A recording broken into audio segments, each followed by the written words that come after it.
जय हिंद फ्रेंड्स, मैं शिव आपका स्वागत करता हूं।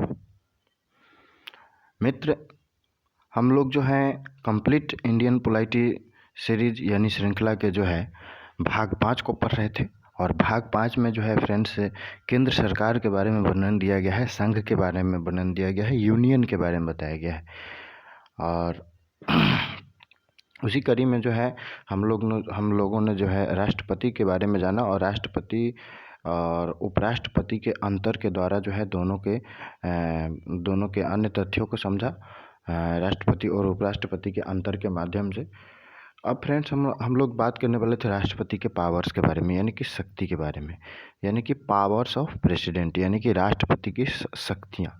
तो राष्ट्रपति की शक्तियाँ जो है फ्रेंड्स बात करें तो राष्ट्रपति के पास जो है टोटल जो है 7 प्रकार के शक्ति में हम इसे बांट सकते हैं। और इस वीडियो में जो है हम सिर्फ मुख्य शक्तियों की बात करेंगे जो कि एग्ज़ाम के लिहाज से जो है इम्पोर्टेंट है।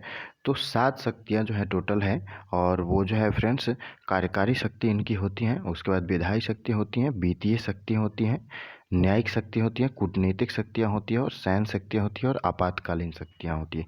तो ये जो है टोटल जो है राष्ट्रपति के पास शक्तियाँ होती हैं, 7 प्रकार के शक्तियाँ होती है। तो ये जो है आपको ध्यान रखना है फ्रेंड्स।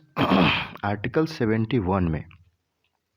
71 में ये कहा गया है कि भारत सरकार की जो है समस्त कार्यपालिका कार्यवाहियाँ राष्ट्रपति के नाम से हुई कही जाएंगी, यानी कि भारत सरकार की जितनी भी कार्यपालिका की कार्यवाही होंगी वे सभी जो है राष्ट्रपति के, यानी कि जो भी पेपर निकलेंगे, जो भी अधिसूचना लिखेंगे उसमें जो है राष्ट्रपति के नाम से ही निकलेंगे, यानी कि राष्ट्रपति कार्यपालिका प्रमुख होता है इसलिए।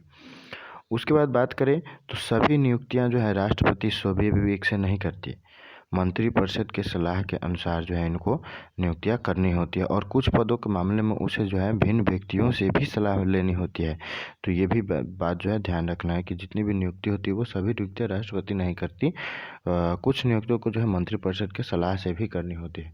उसके बाद बात करें तो राष्ट्रपति जो है देश की सेनाओं का सर्वोच्च सेनापति होता है। देश की जितने भी थल सेना, वायु सेना और थल सेना, वायु सेना और जल सेना है, तो उसका जो है सर्वोच्च सेनापति जो है राष्ट्रपति ही होता है। तो ये जो है ऑब्जेक्टिव क्वेश्चन बनेंगे, इसे ध्यान रखना है। उसे किसी देश के साथ जो है युद्ध करने, चाहे शांति स्थापित करने या युद्ध करने, चाहे शांति स्थापित करने या युद्ध घोषित करने, इन सब की जो है शक्ति प्राप्त है। और ये औपचारिक रूप से जो है उन्हें है, जबकि वास्तविक रूप से बात करेंगे तो वास्तविक रूप से जो है प्रधानमंत्री के पास ये शक्ति है। लेकिन औपचारिक रूप से यानी कि लिखित रूप में बात करें तो ये जो है राष्ट्रपति के पास शक्ति है। तो ये बात जो है ध्यान रखनी है। उसके बाद बात करें फ्रेंड्स कि राष्ट्रपति जो है संसद के समक्ष जो है प्रतिवेदन प्रस्तुत करता है।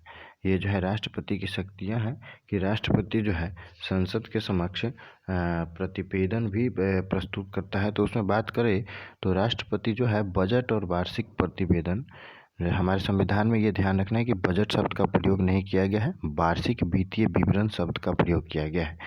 और ऐसी वार्षिक विवरण को जो है राष्ट्रपति संसद के सदन के समक्ष रखवाता है, और संसद के सदन के समक्ष जो है रखवाता है, ये आर्टिकल 112 के तहत रखवाता है। तो ये ध्यान रखना है। उसके बाद बात करें तो नियंत्रण एवं महालेखा परीक्षक यानी कि controller and auditor general of India, नियंत्रण एवं महालेखा परीक्षक, तो अनुच्छेद 151 के तहत जो है कैग के प्रतिवेदन को भी जो है ये सदन के समक्ष रखवाते हैं। उसके बाद बात करें तो फाइनेंस कमीशन की सिफारिश, यानी कि वित्त आयोग की सिफारिश को भी जो है ये संसद के समक्ष रखवाते हैं आर्टिकल 281 के तहत। तो ये बात भी जो है आपको ध्यान रखनी है कि राष्ट्रपति जो है फाइनेंस कमीशन की सिफारिश को अनुच्छेद 281 के तहत संसद के समक्ष रखवाती है। उसके बाद यूपीएससी यानी कि संघ लोक सेवा आयोग, इनका जो है ईयरली यानी कि वार्षिक प्रतिवेदन जो है अनुच्छेद 323 के तहत रखवाती है। उसके बाद बात करें फ्रेंड्स तो उसके बाद बात करें फ्रेंड तो ये हो गया NSSC यानी कि राष्ट्रीय अनुसूचित जाति आयोग,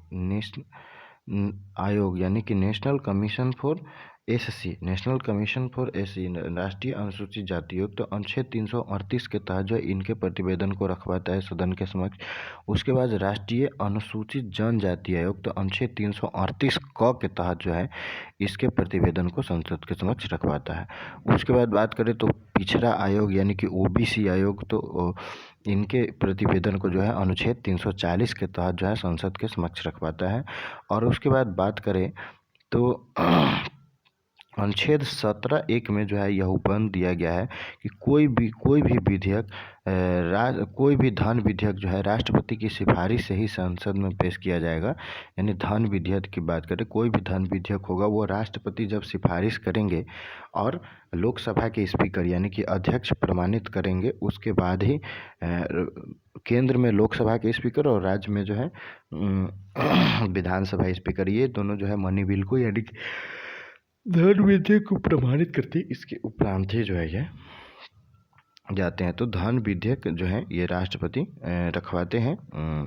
धन विधेयक है कि नहीं इसके ये जो है सिर्फ राष्ट्रपति की सिफारिश के उपरांत ही जो है सदन के समक्ष जाता है। राष्ट्रपति की सिफारिश और लोकसभा स्पीकर के प्रमाणित यानी कि पुष्टि के उपरांत ही। तो ये बातें जो है ध्यान रखना है। अब जो है फ्रेंड्स ये जो है कुछ प्रतिवेदन थे जो राष्ट्रपति जो है सदन के समक्ष रखवाते हैं। और उसके बाद बात करें तो फ्रेंड्स राष्ट्रपति की जो है और शक्तियाँ को अन्य जो शक्तियाँ हैं उनको जो है हम लोग ऐसे पढ़ सकते हैं कि प्रेसिडेंट और गवर्नर की जो शक्तियाँ हैं, जैसे केंद्र में प्रेसिडेंट की शक्तियाँ हैं, राष्ट्रपति की शक्तियाँ हैं, वैसे जो है राज्य में गवर्नर की शक्तियाँ हैं, लेकिन उसमें थोड़ा सा जो है अंतर है। और इसी अंतर के माध्यम से यानी इस चार्ट के माध्यम से जो है हम लोग इसे करने का प्रयास करेंगे। खोलियो मम्मी। और गवर्नर के जो है पावर की तुलना करके हम इसे काफ़ी आसानी से जो है जान सकते हैं कि राष्ट्रपति की शक्तियाँ क्या है। वैसे तो हमने जाना कि 7 प्रकार की शक्तियाँ जो है राष्ट्रपति के पास हैं, लेकिन एग्ज़ाम के लिहाज से जो है सभी को पढ़ना जो है काफ़ी लंबा वीडियो बनेगा।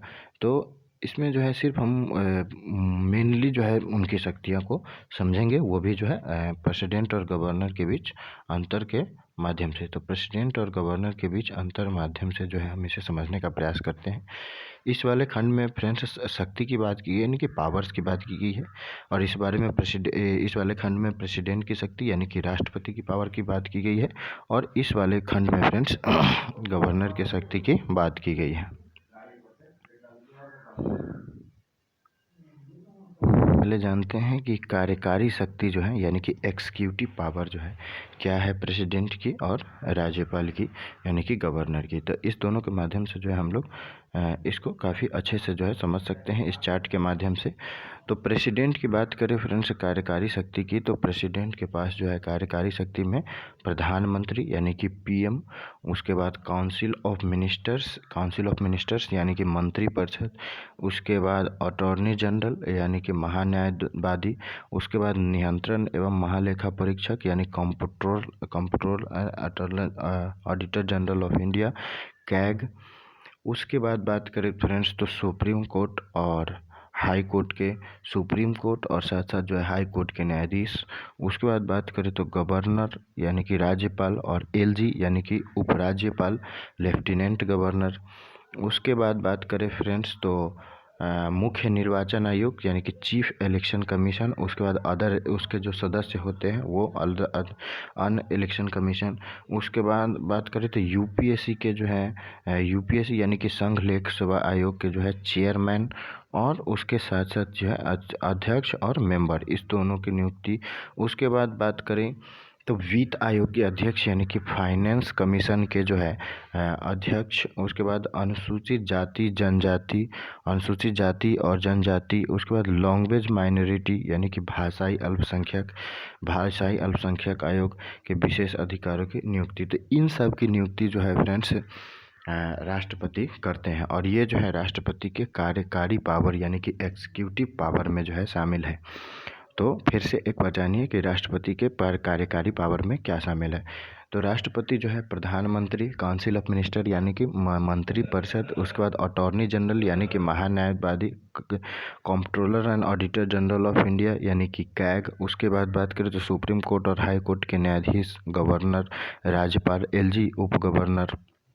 उसके बाद बात करें तो चीफ इलेक्शन कमीशन, साथ साथ जो है अन्य उनके जो मेंबर होते हैं सो, उसके बाद संघ लोक सेवा आयोग के सदस्य और उनके अध्यक्षों की नियुक्ति, उसके बाद फाइनेंस कमीशन के अध्यक्षों की नियुक्ति, उसके बाद सुप्रीम कोर्ट अनुसूचित जाति, अनुसूचित जनजाति और भाषाई अल्पसंख्यक के प्रशासकीय अधिकारी की नियुक्ति। ये सब नियुक्तियाँ जो है राष्ट्रपति द्वारा की जाती है।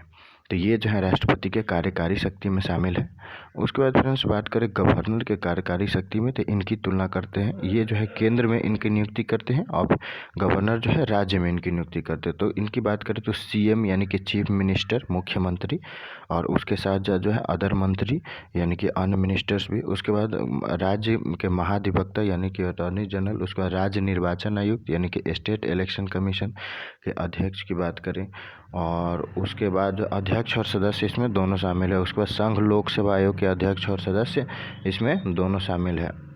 और साथ साथ जो है छत्तीसगढ़, उड़ीसा, झारखंड में जो है गवर्नर द्वारा, राज्यपाल द्वारा जो है जनजातीय कल्याण मंत्री की नियुक्ति होती है। तो ये भी जो है ध्यान रखना है कि स्पेशली जो है छत्तीसगढ़, उड़ीसा और झारखंड में जो है गवर्नर द्वारा जनजातीय कल्याण मंत्री की नियुक्ति की जाती है। तो इतनी नियुक्तियाँ जो है गवर्नर करते हैं, और ये जो है गवर्नर की कार्यकारी शक्ति यानी कि एग्जीक्यूटिव पावर में शामिल है। मुख्यमंत्री और अन्य मंत्रियों की नियुक्ति करना, महाधिवक्ता और मुख्य निर्वाचन आयोग, उसके बाद राज्य लोक सेवा आयोग में अध्यक्ष और सदस्य की, उसके बाद छत्तीसगढ़, उड़ीसा और झारखंड में जो है गवर्नर द्वारा जनजातीय कल्याण की नियुक्ति। ये सब जो है गवर्नर की कार्यकारी शक्ति में यानी कि एग्जीक्यूटिव पावर में शामिल है। आगे बात की जाए फ्रेंड्स, तो आगे हम बात करते हैं विधायी शक्तियाँ के बारे में यानी कि लेजिस्लेटिव पावर के बारे में। तो जानते हैं कि राष्ट्रपति और गवर्नर के पास जो है क्या लेजिस्लेटिव पावर है। तो सबसे पहले जानते हैं कि राष्ट्रपति के पास जो है लेजिस्लेटिव पावर क्या है, और इसके बाद जानेंगे फिर गवर्नर के पास लेजिस्लेटिव पावर क्या है।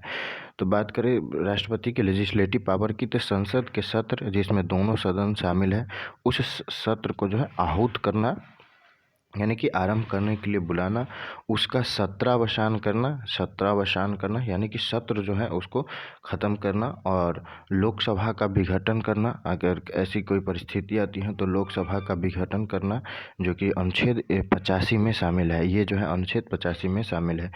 उसके बाद बात करें तो फिर राज्यसभा में जो है 12 व्यक्ति को जो नामांकित करने की जो है प्रावधान है, वो जो कि साहित्य, विज्ञान, कला और समाज सेवा, ये 4 क्षेत्र से जुड़े लोग होते हैं। इसका प्रावधान जो अनुच्छेद 80 में किया गया है कि राज्यसभा में 12 व्यक्ति को जो है नामांकित करेंगे राष्ट्रपति।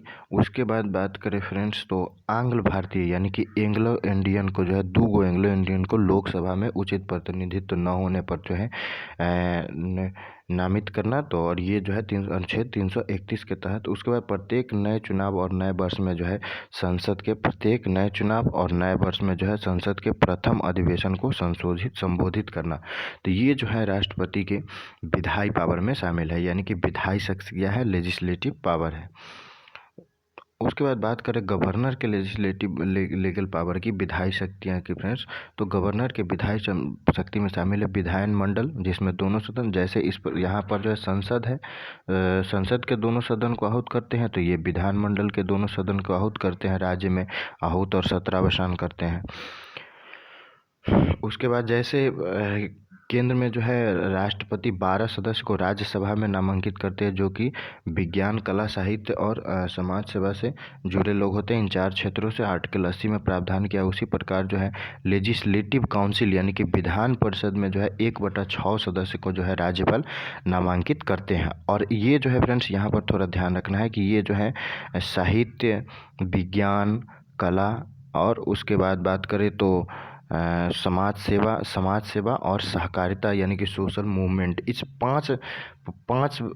पाँच आधार पर जो है यहाँ पर नामांकित किए जाते हैं 1/6 सदस्य को राज्यपाल द्वारा। जबकि यहाँ पर देख रहे हैं हम लोग केंद्र में जो है राज्यसभा में 12 सदस्य को नामांकित किया जाता है राज्यसभा में, और वो भी जो है 4 ही क्षेत्र में उसे विशेष ज्ञान होना चाहिए, साहित्य, कला, समाज और साहित्य, कला, विज्ञान और समाज सेवा, ये आर्टिकल 80 के तहत। उसके बाद बात करें फ्रेंड्स तो एंग्लो इंडियन को जो है लेजिस्लेटिव असेंबली में नामांकित कर सकता है राज्यपाल, यानी कि आंग्ल भारतीय समुदाय से एक सदस्य को जो है विधानसभा में नामांकित करना, ये जो है आर्टिकल 333 में पावर दिया गया है। जबकि यहाँ पर प्रेसिडेंट की बात करें, राष्ट्रपति की बात करें, तो इनको जो है आर्टिकल 331 के तहत जो है 2 गो लोकसभा में जो है एंग्लो इंडियन को नामित करने का, मनोनीत करने का अधिकार दिया गया है। उसके बाद बात करें फ्रेंड्स तो अगला है कि प्रत्येक वर्ष के प्रथम सत्र, जैसा यहाँ पर पावर है, प्रत्येक वर्ष के प्रथम सत्र में संयुक्त अधिवेशन के समक्ष जो है अभिभाषण देना, तो ये सब जो है गवर्नर के पावर है। और इधर जो है प्रत्येक चुनाव और प्रत्येक नए वर्ष में संसद के प्रथम अधिवेशन को संशोधित करना, ये जो है राष्ट्रपति के पावर। तो ये जो है फ्रेंड्स विधायी पावर थी, यानी कि विधायी शक्तियाँ थी राष्ट्रपति और राज्यपाल की, और इसको अंतर के माध्यम से जो हम लोगों ने काफ़ी आसानी से इसे समझ लिया। उसके बाद बात करें फ्रेंड्स तो इनकी न्यायिक शक्तियाँ की बात करें, यानी कि जुडिशियल पावर की, तो जानते हैं कि राष्ट्रपति के पास क्या न्यायिक शक्ति है और इनके पास क्या न्यायिक शक्ति है राज्यपाल के पास। तो फ्रेंड्स बात करें राष्ट्रपति के न्यायिक शक्ति की, तो इसमें जो है सेना न्यायालय, उसके बाद संघ के कानून का अगर उल्लंघन हो रहा है, मृत्युदंड के सभी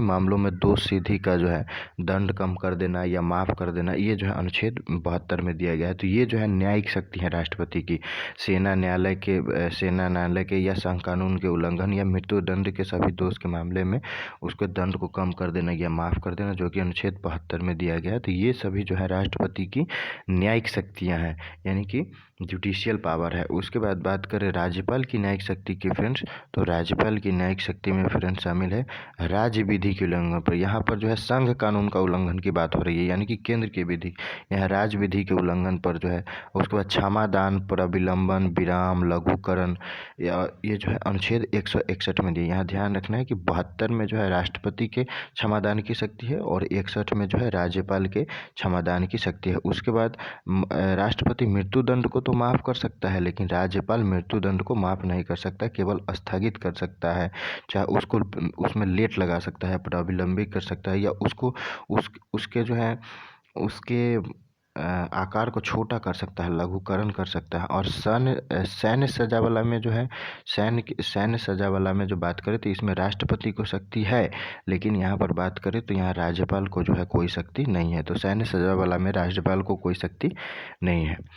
ठीक है फ्रेंड्स, अब ये जो है हम लोगों ने जो है 3 अंतर के माध्यम से कार्यकारी शक्ति, विधायी शक्ति और न्यायिक शक्ति के माध्यम से राष्ट्रपति और राज्यपाल के बीच अंतर करके उनके महत्वपूर्ण शक्तियों को जाना, और काफ़ी आसानी से है जो है हम लोगों ने जाना कि कैसे जो है केंद्र में इस प्रकार की शक्तियाँ जो है राष्ट्रपति के पास हैं, और ठीक उसी प्रकार से जो है थोड़ा सा अंतर करके जो है राज्यपाल की शक्तियाँ राज्य में है।